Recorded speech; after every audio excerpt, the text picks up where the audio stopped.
Perselisihan Cina dan Amerika Serikat semakin meruncing dan membuat Xi Jinping semakin condong ke Rusia. Namun ini bukan alasan bagi Rusia untuk bergembira karena ketergantungan Rusia kepada Cina jauh lebih besar daripada sebaliknya ketergantungan Cina terhadap Rusia.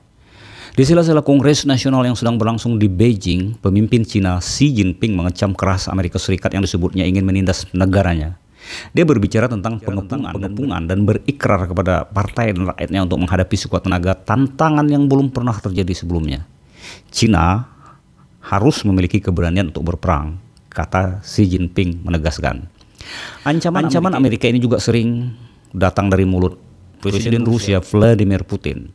Presiden Rusia itu juga menyebut invasi ke Ukraina sebagai perang melawan NATO, Amerika Serikat, dan kolektif negara-negara Barat.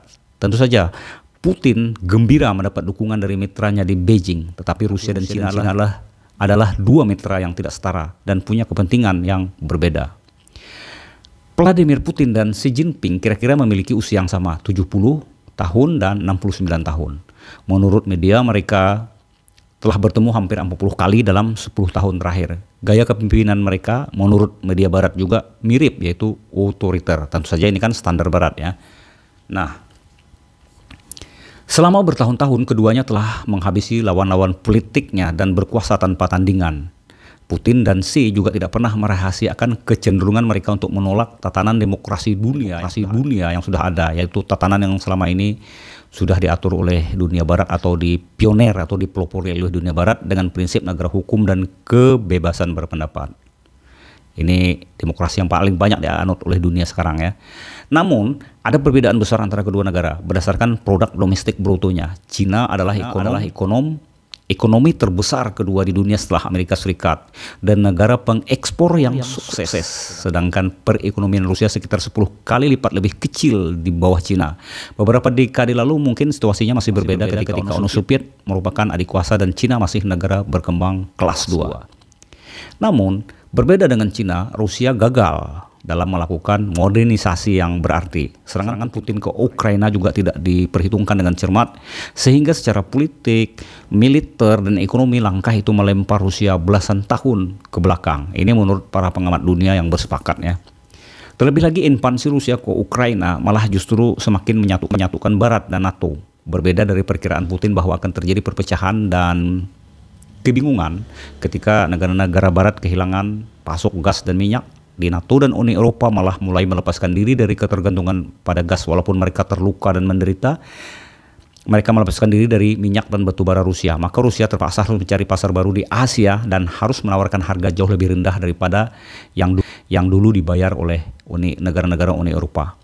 Situasi Cina justru jauh berbeda karena negara ini justru beruntung bisa mendapatkan minyak dan gas Rusia dalam jumlah besar, namun dengan harga murah. Semakin besar ketergantungan Rusia pada Cina juga akan membuat posisi Beijing di kancah internasional menjadi semakin kuat dan disegani. Cina tentu saja tidak tergantung pada Rusia dan masih punya opsi memperbaiki hubungan dengan Amerika Serikat untuk mencapai kompromi setelah pandemi Corona dan strategi nol COVID. Xi Jinping melemahkan pertumbuhan Cina pada tahun 2022 akibat dari kebijakan nol COVID tersebut. Setelah mengakhiri situasi ini dan perekonomian Cina perlahan menjadi stabil, Xi Jinping kemungkinan besar tidak tertarik terlibat perang dagang berkepanjangan dengan Amerika Serikat dan dengan Eropa. Apalagi di Uni Eropa mulai muncul pandangan kritis terhadap hubungan dan ketergantungan yang terlalu besar kepada Cina. Eropa belajar dari ketergantungannya pada Rusia, ketergantungan terhadap minyak dan gas Rusia, dan harga mahal yang harus mereka bayar untuk melepaskan diri dari ketergantungan itu. Tadinya kan beli minyak kan murah, namun bergantung kepada Rusia, dan akhirnya harus membayar mahal untuk melepaskan diri dari ketergantungan tersebut. Dan Xi Jinping, presiden Cina, cukup cerdik untuk tidak mempermalukan Rusia di depan umum, malah memperlakukannya sebagai mitra yang erat. Para pengamat ekonomi memperkirakan bahwa standar hidup di Rusia akan terus-menerus turun di tahun-tahun mendatang, juga karena ratusan ribu pakar teknologi dan tenaga ahli Rusia sudah meninggalkan negaranya, menghilang satu demi satu. Putin sebenarnya dengan berani mengambil risiko penurunan ekonomi demi ambisi politiknya. Jika sukses tentu saja bagus, namun kalau tidak sukses ini adalah pertaruhan besar. Namun sebaliknya Xi Jinping justru punya ambisi ekonomi yang besar dan memiliki pandangan jauh ke depan. Tujuan utamanya adalah untuk menyalip Amerika Serikat dan menjadi perekonomian terbesar di dunia atau bahkan yang paling besar.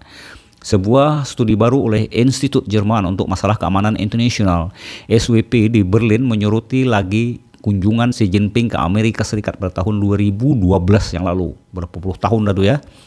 Ketika itu dia berbicara tentang tipe baru hubungan kekuatan-kekuatan besar di abad ke-21, yakni Amerika dan Cina. Kata Xi Jinping harus menjadi kekuatan yang setara. Dia sama sekali tidak menyebut Rusia.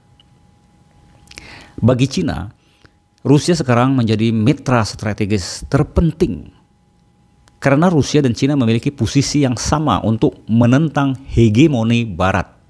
Di luar itu Rusia bukan aktor yang penting di kancah internasional karena Cina melihat dirinya sendiri sebagai satu-satunya adidaya pesaing Amerika Serikat. Studi SWP mengutip pendapat ilmuwan politik Cina Yang Xiaotong tentang posisi Cina. Menurut Yang Xiaotong, tentang Rusia akan jadi aktor penting bagi Cina adalah karena Amerika Serikat mendukung deklarasi kemerdekaan Taiwan. Jika seandainya Amerika tidak melakukan hal tersebut, Cina akan berusaha menjalin hubungan baru yang baik dengan Amerika Serikat sebagai mitra yang setara. Tapi kini tampaknya Amerika semakin merasa terancam dengan pertumbuhan Cina dan merasa harus menghentikannya. Pertumbuhan Cina yang tak terbendung tersebut dirasakan sangat berbahaya dan Amerika Serikat dengan terang-terangan mendukung Taiwan. Rusia akhirnya menjadi mitra strategis Cina. Ini tentu saja semakin membuka peluang konflik dua adidaya di masa depan. Meskipun banyak kalangan di Amerika sendiri menyuarakan kekhawatirannya supaya Amerika Serikat misalnya jangan berkonfrontasi dengan Cina. Namun ambisi mempertahankan hegemoni Amerika Serikat di kalangan politikus juga seperti hal yang wajib.